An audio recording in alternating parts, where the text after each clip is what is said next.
Ya, oke guys, balik lagi sama gue ya karena data gak bisa bohong ya. Sekarang ini Minggu tanggal 16 Juni 2024 ya. IHSG Jumat kemarin turun dalam ya. Dan setahu gue besok libur ya John, dan Selasa gue nggak tahu libur apa enggak, apa Rabu baru bukanya, jadi gue nggak terlalu sure kapan ya. Ya, hari ini gue pengen bahas dua konsep ya, ngobrol nyantai zero sum game dan juga nanti short selling yang akan segera diberlakukan itu ya. Gak tau, kayaknya beritanya lama apa udah terjadi, gue juga not really sure, nggak terlalu yakin soal short selling ini. Oke, yang pertama gue pengen bahas ini soal zero sum game ya. Ya mungkin beberapa lu udah ada yang tahu, tapi mana ada yang nanya, zero sum game itu apaan tuh John ya? Ya ini berkaitan juga ya soal, ya sebenarnya lucu ya di bursa ini tuh, eh ya berhubung gua ketemu sebuah postingan bahwa intinya semua salah fundamentalis katanya ya, salah salah fundamentalis ya. Ya kenapa ya lo, maksud gue gini, gua pengen lo sedikit berpikir ya, kenapa ada postingan yang mengarahkan bahwa semua salah fundamentalis, kenapa harus diarahkan ke sini, kenapa dia nggak ngarahin ke technical ya, orang yang pakai technicalis ya. Ya, ya. Kenapa harus di sini ya? Nah, nanti ini ada hubungannya ya. Kenapa dia marah-marahnya ke sini? Tidak marah-marahnya ke sini ya. Oke, itu ini yang nanti gue mau jelaskan. Oke, yang harus lu paham ya, sebagai apalagi juga sebagai investor pemula, termasuk mau di saham atau kripto ya, ada namanya konsep zero sum game. Ya, zero sum game ini adalah sebuah situasi di mana keuntungan yang lu dapat ya itu adalah kalau lu dapat keuntungan itu dari lossnya orang lain. Ya ini terjadi zero sum game. Ya. Di saham bisa terjadi nggak John ya? Bisa, bisa ya. Di saham bisa terjadi kalau lu di saham-saham gorengan ataupun saham yang meskipun fundamentalnya mungkin ada tapi dia tidak bagi dividen, ya. Lu berpotensi terjadi zero sum game di sana. Ya. Jadi cuannya lu itu adalah lossnya orang lain. Ya. Ya karena orientasinya adalah capital gain. Capital gain itu didapat dari trader lain, John, dari investor lain yang beli barang lu. Ya, di situ. Ya, jadi jika tidak ada, jadi bisa nggak seorang yang fokusnya di zero sum game gitu ya? Bisa nggak dia diemin aja barang dia bisa cuan? Enggak. Ketika dia membeli sebuah barang, dia harus mati-matian meyakinkan barang itu bagus kepada orang lain. Supaya orang lain membeli barangnya di atas harganya dia. Disitulah letak cuannya dia. Ya, paham ya John ya? Nah, bedanya di dividen investing itu, contoh misalnya di saham Adro atau PTBA ya, saham Adro dan PTBA ini pemegang sahamnya di Adro kalau gua nggak salah 120.000 orang ya, kalau gua nggak salah. Di PTBA juga ada 130.000 orang. Ini. Nah, ini contoh. Bisa nggak 120.000 orang ini yang ada di saham Adro, anggaplah mereka tidak saling jual beli dan diemin aja sahamnya. Bisa nggak mereka cuan? Gue bilang bisa, dari dividen. Bisa. Jadi ketika Adro bagi dividen 120 ribunya ini sama-sama cuan. Kebagi rata. Bisa. Jadi terjadi zero sum game nggak di sini? Tidak. Ya, karena dividen adalah duit perusahaan. Ya, bukan duit investor lainnya. Sama, di PTBA ada 130.000 orang sekarang yang pegang PTBA. Bisa nggak jika tidak terjadi transaksi, 130.000 orang investor PTBA ini cuan? Jawabannya bisa. Bisa. Tungguin aja PTBA nanti bagi dividen ya lu cuan. Ya, jadi tidak perlu terjadi tidak terjadi konsep zero sum game di sini. Ya tidak ada konsep saling mangsa memangsa. Nah, ingat ya Jan, jadi bisa. Nah, pertanyaan gue balikan. Lo harus kritis, jadi investor tuh harus kritis. Lo jangan nanti lo ada hubungannya kenapa narasinya jadi fundamentalis yang salah. Lo harus tahu kenapa dia melemparkan narasi itu. Ada pihak-pihak yang melemparkan narasi itu ya. Karena ada pihak yang tidak bisa cuan kalau dia tidak ada retail yang antri makan barangnya dia. Barang bandar misalnya itu ada. Ya makanya harus dihancurkan dulu, paham fundamentalis itu harus dihancurkan supaya retail lebih tertarik dengan saham gorengan sehingga gampang untuk terjadi zero sum game di sana. Jadi itu lo harus paham tujuannya itu ke arah sana ya. Makanya pertanyaan bisa dibalikan nggak? Misalnya lo ada saham yang tidak bagi dividen apa? Sebut. Saham yang oke orientasinya lebih ke capital gain di gorengan ya. Oke, misalnya saham belum lama kemarin saham Sola. Belum lama. Bisa nggak kalau misalnya 3.000 orang saham Sola, ada 3.000 nih, entah itu dia trader atau investor, gua nggak tahu.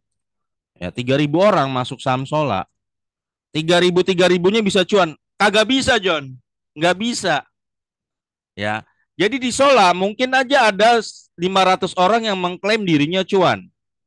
Ya. Tapi itu harus ditukar dengan 2.500 orang yang loss. Paham ya, John? Itu di situ terjadi pertukaran duit. Ya, ada yang menang, ada yang kalah. Ya, jadi pasti banyak yang loss, pasti lebih banyak yang loss. Tapi betul ada yang cuan gede nggak? Iya, ada yang cuan gede juga ya. Inilah yang dinamakan zero sum game. Ya di kripto terjadi mostly seperti itu. Di saham juga bisa, ya di saham-saham gorengan. Nah, kalau di value investor ya, apalagi kalau dividen investor ya, kemungkinan ini karena kalau dividen investor fokusnya di dividen, kecil kemungkinan saling terjadinya zero sum game kecil aja lah. Gua nggak bilang 0% lah, mungkin 1% kecil aja lah. Kecil, resikonya lebih kecil ya. Nah, makanya cenderung kalau dividen investor itu dia cenderung lebih pasif. Pasif. Pasif ya. Jadi karena apa? Dia sendiri dengan dia diam pun dia bisa cuan sehingga dia karena apa? Karena dividen investor tidak membutuhkan orang lain untuk cuan. Paham ya? Dia diemin aja meskipun market lagi jatuh nanti perusahaan bagi dividennya di situ letak cuannya dia. Ya di situ ya. Ya beda goal, beda target gitu kan. Ya. Kalau trader yang ngandelin technical gitu ya. Ini variatif ya, variatif ya. Kalau trader kan dia mostly macam-macam ya. Ada trader yang sukanya trading di saham-saham yang gede, yang blue chip. Ya.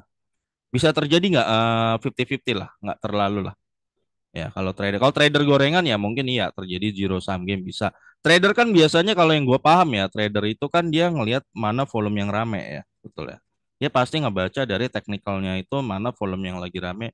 Dia ikut nimbrung di sana. Entah itu apakah gorengan atau mungkin di saham blue chip yang lagi rame, ya dia ngambil peluang di situ. Tapi dia tidak menciptakan peluang itu. Ya ngerti ya, biasanya trader tidak menciptakan peluang itu. Dia hanya numpang ngambil momentum dan dia cuan ya. Jadi apakah terjadi zero sum game 50-50 lah kalau gue lihat trader ya.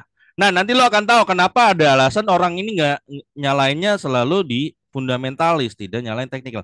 Karena teknikal biasanya kalau orang yang ambil teknikal ya, meskipun itu saham gorengan dia ambil momentum aja, pasti dia ikut, pasti dia ikut. Kalau lagi digoreng sama blender dia pasti ikut juga, mostly ya yang gue tahu. Nah, yang paling senang dengan konsep ini adalah biasanya menganut bandarmologi, ya, of course. Ya, yang paling karena cuannya dia cuma bisa dari sini, ya. Dia nggak fleksibel karena dia inilah kreatornya, kreator dan manipulator harganya dia, ya. Kalau trader kan dia tidak memanipulasi harga, dia hanya numpang, paham ya? Dia cari aja yang gua dia cari aja mana yang lagi volumenya rame dia nempel.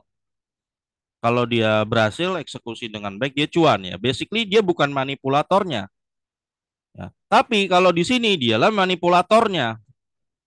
Ya. Ingat paham John, pahamin ya John ya dialah manipulatornya. Ya. Oh, maksudnya gimana nih? Ya dia yang menciptakan harga itu naik. Dia pelaku utamanya. Tujuan dia menciptakan harga itu naik supaya retail pada ngantri. Ngantri makan barangnya dia yang udah dia goreng. Sebenarnya gue pernah ngasih contoh, semoga lo ngerti ini contoh gampangnya gini. Gue udah pernah, tapi gue kasih yang lebih gampang. Ada sosok A dan sosok B. A dan B. Gue udah pernah cerita sebenarnya di beberapa video gue yang lain gitu. Mereka pengen goreng misalnya barang yang murah-murah dulu deh. Ya misalnya sebuah barang yang berharga 100.000 misalnya. Ya, 100.000. Harga barang ini di pasaran 100.000. Apa yang 100.000 ya? Ya misalnya eh ya remote lah. Gitu. Ya anggap ya remote remote. Oh atau batu akik. Oke, batu akik. Ya. Nah si A dan B ini udah siapin 1 juta buat goreng nih barang. 1 juta. Tukar-tukaran aja. Jadi hari pertama si A beli barang di si B 200.000. Ya, ini sebenarnya komplotan, komplotan berdua John. Ya, 200.000. Wah, harga batu akik kan naik 200.000 dong. Tapi 200.000-nya ilusi buat mereka berdua karena itu duit mereka juga gitu. Hari ketiga, si B, si A beli dari si B 300.000. Ya. Hari keempat, si B beli 400.000. Hari kelima, si si A beli 500.000. Naik-naik terus, seolah-olah naik. Ya, hari keenam, si B yang beli 600.000. Hari ketujuh, si A yang beli 700.000. Hari ke-8 si B beli 800 ya. Hari ke-9 si ini 900 A beli batu akik nih ya ceritanya. Terus hari terakhir si B beli 1 juta. Jadi harganya si batu akik ini tiba-tiba jadi 1 juta. Paham ya? Ini ceritanya berdua ini sekongkolan bandar. Kita anggap ini mereka ini bandar. Mereka manipulasi harga. Harga naik tapi mereka nggak cuan karena itu duit mereka sendiri John. 1 juta. Ceritanya secara teori kalau di saham itu secara grafik memang lagi naik. Ya harga 1 juta. Tapi mereka nggak cuan. Enggak. Itu kan duit mereka doang. Bolak-balik aja duit mereka tuker-tukeran gitu loh. 1 juta. Nah mereka butuhlah sosok yang sosok si C.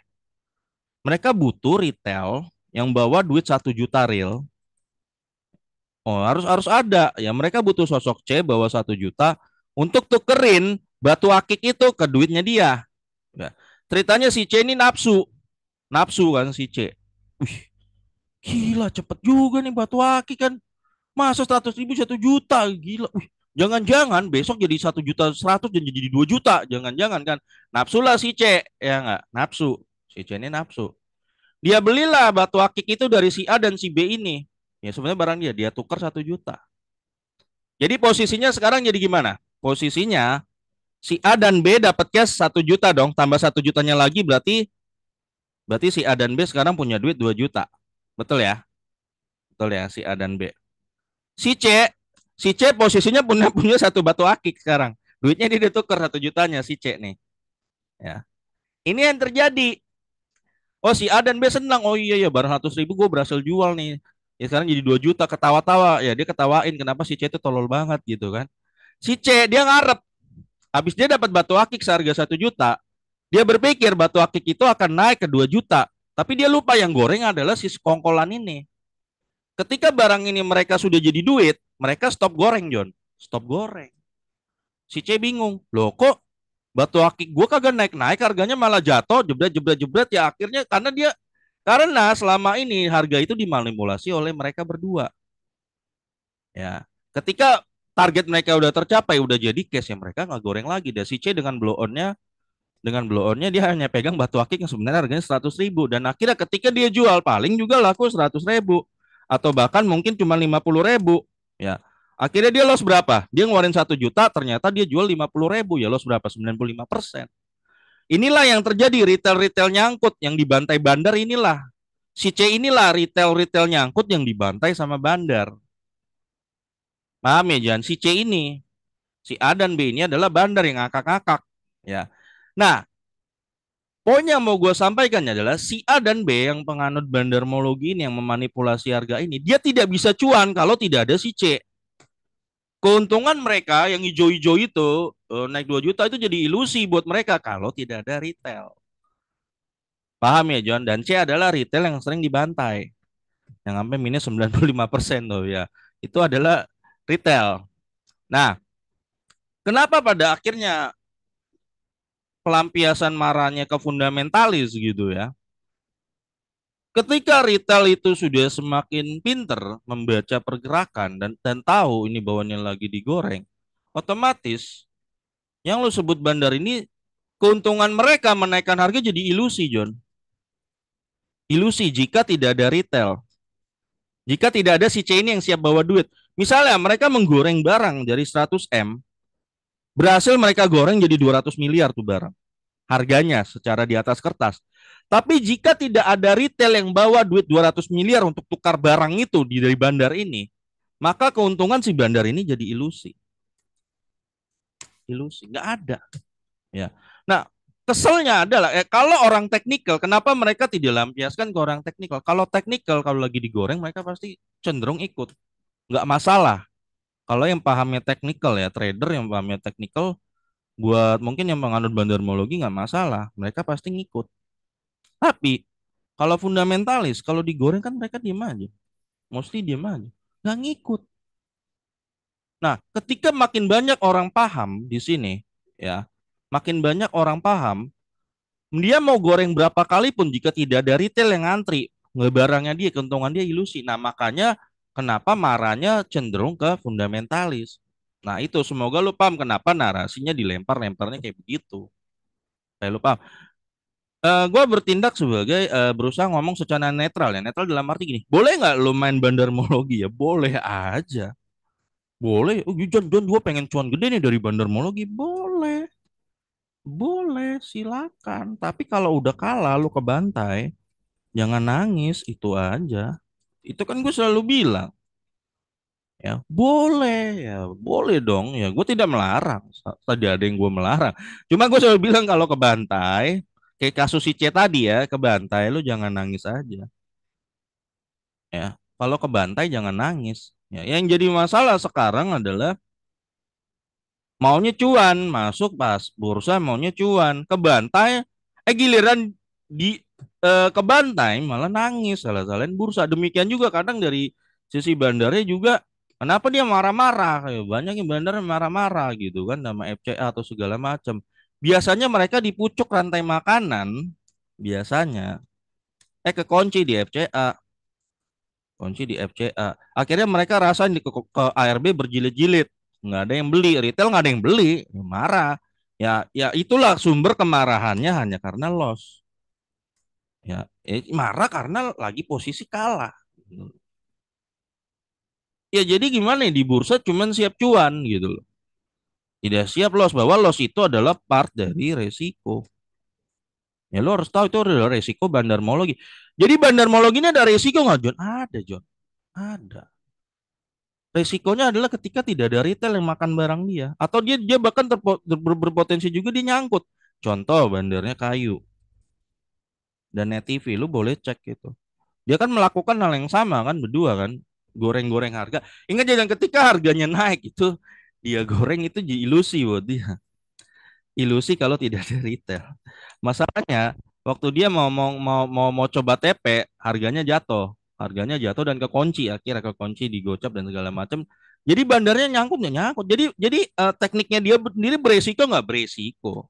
Ya, jadi kan makanya dibilang, gue kan ngomong secara berusaha senetral mungkin. Boleh nggak lo ikutin bandar? Boleh.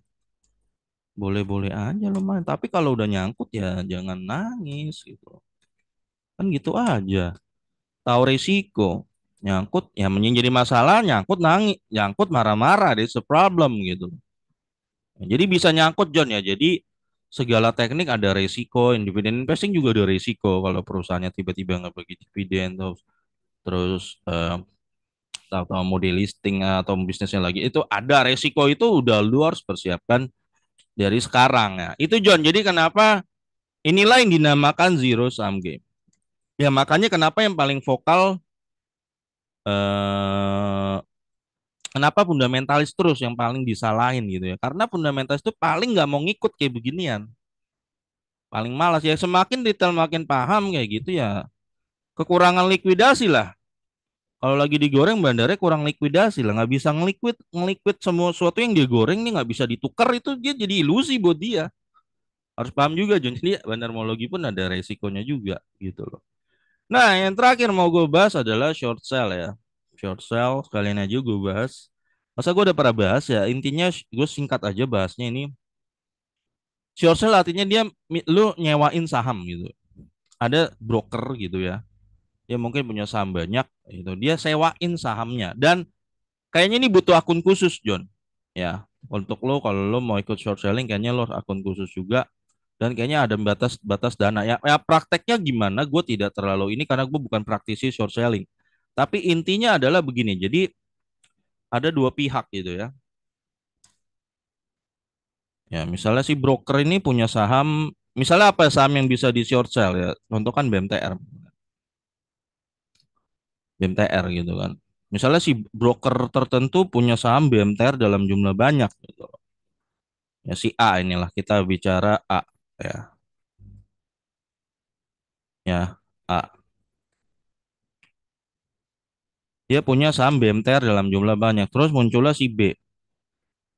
Si B ini pengen pengen nyewa saham BMTR-nya dia, John. Disewain. Tentunya si B ini harus bayar bunga ke si broker A, ya. Broker A bayar bunganya, ya. Misalnya kalau dia pinjam 1 miliar, ya bunganya 100 juta dalam 1 bulan gimana ya? Oke, deal gitu loh ya. Si B ini dia cukup yakin bahwa BMTR akan roboh. Enggak hanya BMTR lah, misalnya terserah, misalnya apa? Sola gitulah sama apa lah ya. Bebas lah ya. Gua random aja nih. Atau misalnya dia minjem saham. Ya misalnya BMTR di harga 300 saat itu misalnya. Si B ini minjem dari si broker ini. Ya, minjem 300. Terus dia jual di harga saat itu. Dia langsung jual saham sewaannya itu. Ya. Yang penting dia udah bayar bunga, pokoknya nanti di tenggat waktunya dia harus balikin lagi semua lembar sahamnya aja, lembarnya berapa. Ya misalnya kalau misalnya dia pinjam 1 M gitu ya, dapat lembar sahamnya misalnya 30 ribu atau 300 ribu, ya nanti dia balikinnya 300 ribu lembar saham itu aja. Gitu aja John sebenarnya. Ya. Ketika dia udah selesai jual, dia kan udah TP duluan nih. Jadi dia udah jual di harga 300. Dia yakin BMTR akan turun. Ketika BMTR-nya turun, ternyata di 220 misalnya atau 200, dia cuan John. Kenapa? Kan dia dijual udah dapat cash kan? Ya. Nanti dia beli saham BMTR-nya pas saham BMTR-nya di harga 200. Dia cukup beli lembar sahamnya sama seperti waktu dia minjem. Ya. Dia beli lagi di jumlah saham sama, dia balikin lembar sahamnya ke si broker ini. Dia balikin. Oh, dia cuan dari selisih harganya. Cuan. Nah, ini yang namanya short selling. Gitu doang konsepnya, John. Tapi ada resiko nggak? Ada resiko. Resikonya gini, kalau dia jual di 200, tahu-tahu BMTR naik jadi 350. Wah, dia harus ganti. Harus ganti. Pernah terjadi dulu di saham Bank Piko ya, dulu eh, gue lupa tahun 90 berapa gitu ya. Ini waktu itu masih ada sih itu. Siapa Bencok gitu ya. Jadi banyak yang nge-short sell saham Piko, Bank Piko waktu itu ya. Ini kasusnya gede waktu itu ya. Mereka meyakin Bang Piko akan turun harganya, tapi sama si Bencok digoreng sahamnya sampai naik banget, sehingga banyak orang yang nggak bisa gagal, banyak institusi yang gagal bayar gara-gara digoreng sama Bencok. Itu jadi kasus, kalau nggak kasusnya gede banget, masuk polisi. Detailnya gue nggak tahu gimana, gue cuma baca singkat. Nah, jadi orang yang melakukan short selling ini pun juga punya resiko, Jo.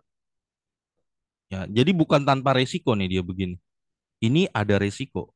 Kalau harganya naik. Kalau misalnya total nanti BMTR naik jadi 600, oh dia harus ganti 2 kali lipat. Rugi dia misalnya yang tadinya dia kan misalnya tadi pinjam cuma 1 M ya. Pas di deadline-nya dia harus balikin 2 M. Boncos orang ini bisa. Jadi ingat ya John, jadi short selling ini juga ada resiko, tidak ada resiko. Detailnya gimana, lu cara belinya gimana, lu tanya sama yang lebih paham. Gue bukan praktisi di situ. Ya, gua bukan praktisi. Nah, ini di short selling ini daftar-daftar sahamnya yang boleh di short selling ya. Ya. Ada Air Lily, ada Aces, ada Adro, lu baca sendiri daftar, ada Antam tuh ya, macam-macam. Masalah BMTR ada juga ya. Eh, Macam-macam tujuannya, lihat ya. Jadi ini justru kalau menurut gua ya, buat trader ini jadi bagus gitu loh. Lu harusnya senang gitu loh. Percaya deh John, yang kemarin yang marah-marah sama FCA itu bukan retail gue, kebanyakan bukan retail John ya. Kemarin gue lihat ada retail yang mainin FCA dengan baik kok. Ya, dia beli saham ₹1, ya dijual jadi 2. Ya beggar memang sih 900 jadi 1,8 ya. Memang nominalnya kecil tapi tetap aja buat retail receh itu gede. Jadi mainan baru. Sebenarnya menguntungkan ya buat trader. Nah, buat trader ya. Jadi bukan yang penganut bandar. Ya memang kalau bandar kan dia kan memanipulasi sebuah sahamnya sendiri. Makanya dia nggak mau main-mainin BRI kayak gitu, nggak mau. Sus, dia nggak bisa manipulasi begituan. Nggak bisa, dia cari saham-saham yang dia bisa manipulasi gitu loh ya. Ya manipulasi. Kalau trader kan biasa cuma ngikut-ngikut doang kan, ikut nempel ya berbagi. Ya makanya dia basically trader lebih gampang adaptasi lah kalau menurut gua ya. IFCA dia bisa adaptasi. Demikian juga ketika nanti muncul short sell ya harusnya trader senang gitu loh. Jadi misalnya biarin nanti suatu hari sampai pucuk gitu kan. Wah, trader-trader malah senang. Wah, gue coba short sell BR ini kayaknya bakal roboh nih. Nah, itu justru jadi banyak peluang untuk trader buat cuan gitu loh. Kalau menurut gua ya malah jadi peluang buat trader ya. Nah, makanya nanti mungkin efek sampingnya ya mungkin yang berbau negatif yang harus lu siapin ya jelas siapin mental aja, Jon. Jadi kalau misalnya ada pemain besar yang tiba-tiba misalnya mau short sell BRI gitu ya, dia pasti jual di atas, jual di pucuk. Nanti dia akan tebar fear sekuat tenaga, apalagi kalau ini pemain besar gitu ya. Peer melalui media segala macam supaya misalnya BRI atau mungkin saham yang lain kayak PTBA robo gitu loh, robo. Di situ dia bisa mendapatkan cuan. Nah, di situ lo harus siap. Menurut gua sebagai investor harus siap. Siap dengan kondisi gitu. Jangan seperti apa ya Jon, kalau gue pikir ya. Ngomel-ngomel mulu gitu loh, ngomel-ngomel. Kebijakan ini ngomel, kebijakan ono ngomel ya. Padahal kalau dipikir-pikir buat trader tuh cuan tuh sebenarnya. Ya. Nah, demikian juga gue sebagai dividend investing ya udah siapin aja. Ya kalau memang robo ya udah gitu loh. Memang ada yang lagi nge-short sell ya udah. Ya. Oh ya, short sell sendiri sendiri mungkin di beberapa kepercayaan tertentu tentu itu haram ya John ya. Ya jadi kalau lu yang merasa ini haram ya jangan dilakukan gitu ya. Karena kan lu menjual barang yang bukan lu punya ya. Betul, di beberapa kepercayaan jelas ini haram. Jadi itu hak masing-masing. Nah, lu yang nggak merasa ini haram ya silakan aja gitu. Kalau menurut gue silakan aja. Ya. Dan lu yang tidak ikut mempraktisi ini, ya, memproteksi ini ya, lu harus adaptasi dong, John. Kan masa di bursa lu mau kayak anak-anak mulu gitu. Ada ini robo lu marah, ada ini robo lu marah, ada ujarannya lu marah gitu. Ya jangan makanya gue yakin yang kemarin marah itu bukan bukan trader gue rasa. Bukan investor sih udah bukan nggak mungkin ya. Trader-trader yang pro ya, gue bilang nggak mungkin trader pro itu yang marah. Yang pro mah udah paham resikonya. Ya pasti ya itu.